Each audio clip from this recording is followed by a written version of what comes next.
I think it's about these institutions seeking to, retain their supremacy by means of exploiting talents, but at the same time retaining control.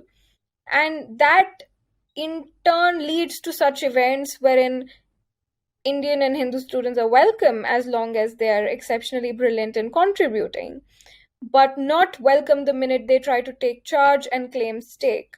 So it clearly shows that this is an institutional problem with the way that these institutions are, set up. The only thing that they've done is they've occupied the highest sort of um, position in the economic tree. They've retained monopoly, and that's the only way that they've made money. If you look at the past, of economics and everything, India was a manufacturer. It manufactured luxury goods, it exported it around the world, did honest work, and got paid for it.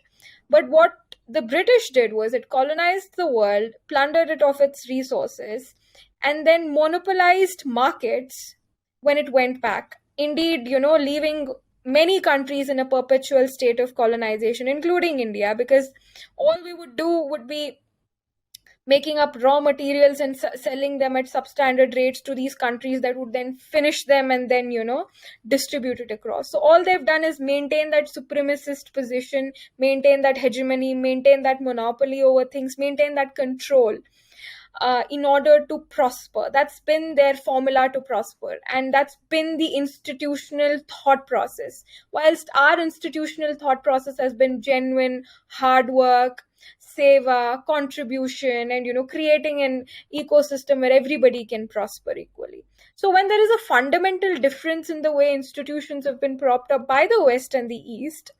I feel like there is a core difference in the way that treatment is also meted out. So I think that is a problem, and I think you'll see these problems more of coming up in India as well, because unfortunately our systems are also colonial. We are yet to sort of reclaim we are yet to decolonize. Our education systems are so colonial that these problems are bound to come up, because the thought process, the whole idea of prosperity, advancement is based on exploitation and not on seva and taking only how much that you need and replenishment in equal needs. So when there is this mad necessity for control, supremacy, I think bias comes naturally, and it is unfortunately an institutional problem. If I may, it must be a very difficult position to find yourself in history when you have acquired a position, you have acquired a status, you have clothed yourself in all of the attributes of being civilized. When you have got institutions which defend rights and everything else, and then to have it disclosed as being built upon the worst atrocities, the hidden history of how you acquired your positions and status, those hidden histories are a terrible legacy to have uncovered. And so how do you maintain your position? What you do is you prevent anybody from talking about those histories. You prevent people from having the conversations about your past, and you do it by continuously pointing the finger at them and their past. But this is a trick that I think has now become so wearisome, and almost in every corner of the world, the global south especially, non-white peoples especially and particularly, are having these conversations. And every day we are seeing the social capital, the credit that had accrued to the Western civilizations and the positions of policing the world that they had occupied in every sphere. We see them corroding, they're collapsing in front of us. And it's a part of a process. It's quite strange, because I wrote to a number of the large institutions almost a decade ago, just confirming and advising that, in my opinion, the act of decolonization would reveal the reality of what the global north did to the global south. And it would be the honest thing to accept it and to open up genuine engagement, rather than being dragged over the furnace, over the coals, fighting, screaming and kicking, desperate to hold on to undeserved credit. But that's the nature of the beast we're dealing with. This whole notion of actually owning up to it and acknowledging one's responsibility and becoming part of the solution, it shows no signs of appearing. Only last week, and perhaps your viewers would be interested to know this, only last week, the Pope, the head of the Roman Catholic Church, has just revoked the doctrine of discovery. Only last week. Can you imagine? Nothing more horrific has ever existed in history than this doctrine which said if you're white and Christian, you're a human being. And if you're not white and not Christian, then you don't have any rights whatsoever to anything, not even your own existence on this planet, because you weren't a person. Your viewers are probably going to be interested to know that that doctrine of discovery is still a part of American law. It hasn't been repealed from American law. It was actually used in 2005 to further suppress the native indigenous people of America. And so they have a long way to go.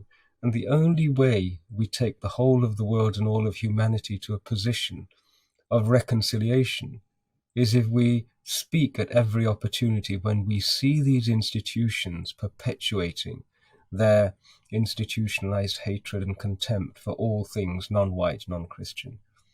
And so this has to happen, and I would appeal to every person who's watching, and certainly those of the student fraternity, to step forward and be a part of detoxifying the world from this colonialist attitude. The Pope issued a papal bull, an edict, a Christian fatwa, which basically said to white Christians, go out into the world, and anywhere you encounter a land where there are no Christians, you can acquire it and assume it's yours. You have the right to own it and all the people and all the animals and all the resources. And that was it in a nutshell. And it's because of that doctrine that Columbus set off to the west in search of India. Remember, it was India he was looking for, that land of fabled riches. And when he arrived in the United States, as it's now called, with the blessing of the God of Christianity, he assumed that he could do whatever he wished, and all of the worst appetites of people who were actually barbarians by every description, they satiated all of their vile demonic appetites on non-white, non-Christian people.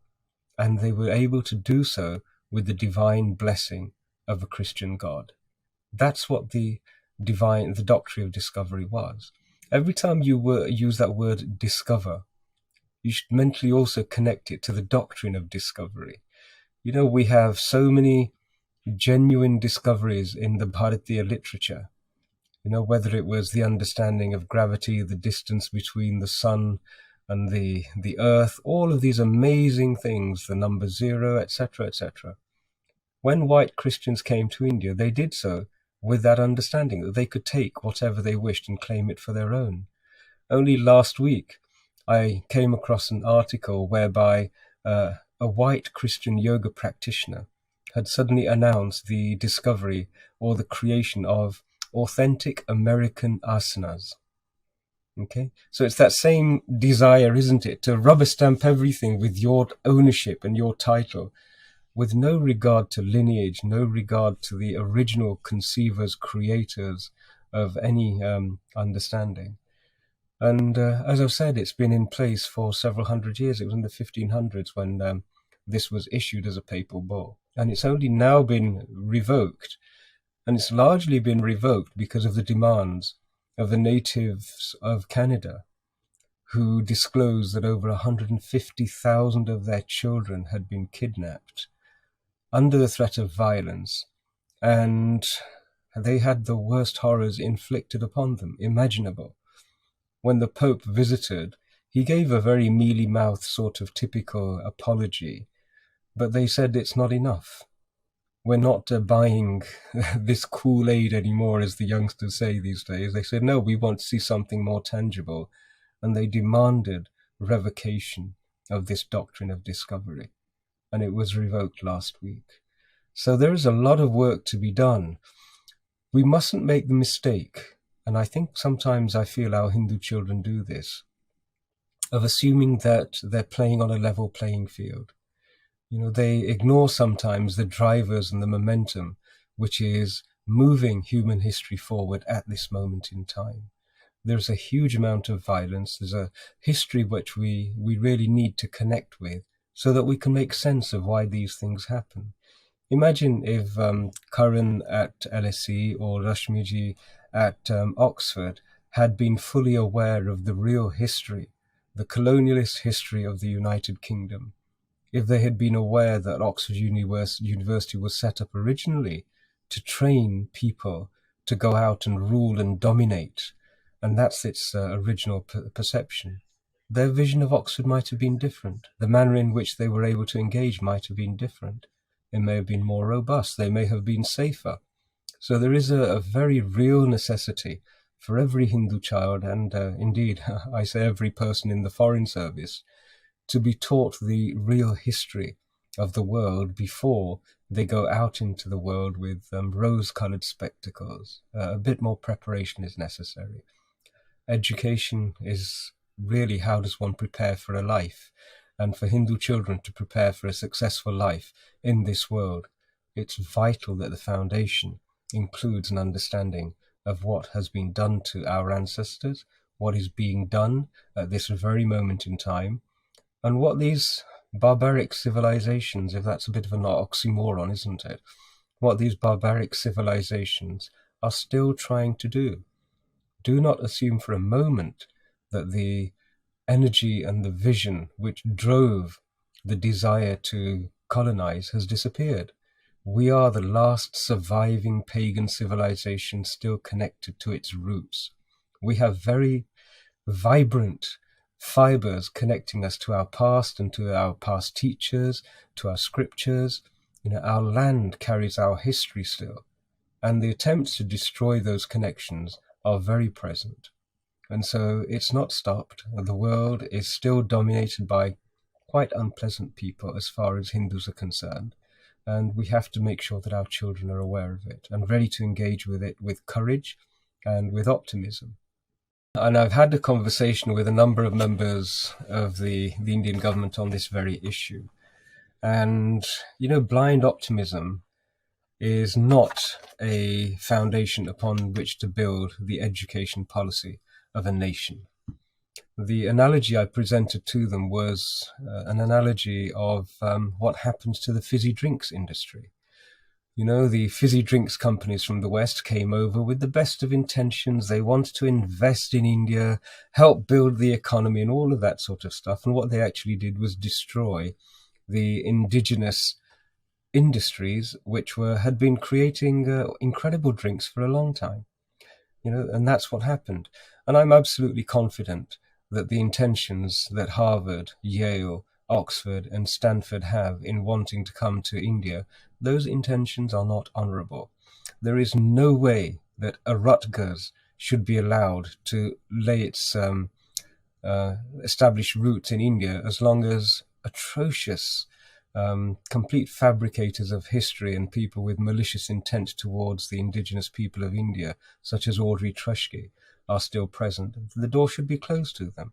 We've seen how Harvard itself has been operating a discriminatory entrance policy, denying people of an Asian origin equality of entry, and yet they preach meritocracy. All of these issues I would go through with a fine-tooth comb. When a person applies to join your organization as an employee, how deeply do we scrutinize their CV? We look at their past performance, we look at their utterances on social media, and that should be done for any institution wanting to establish any sort of presence in India, especially institutions which are notorious for colonizing the intellectual space.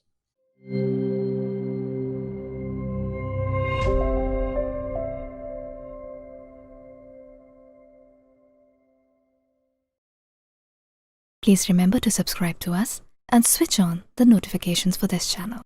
For our other social media links, more content and to support our work, please visit citti.net. धन्यवाद. नमस्कार.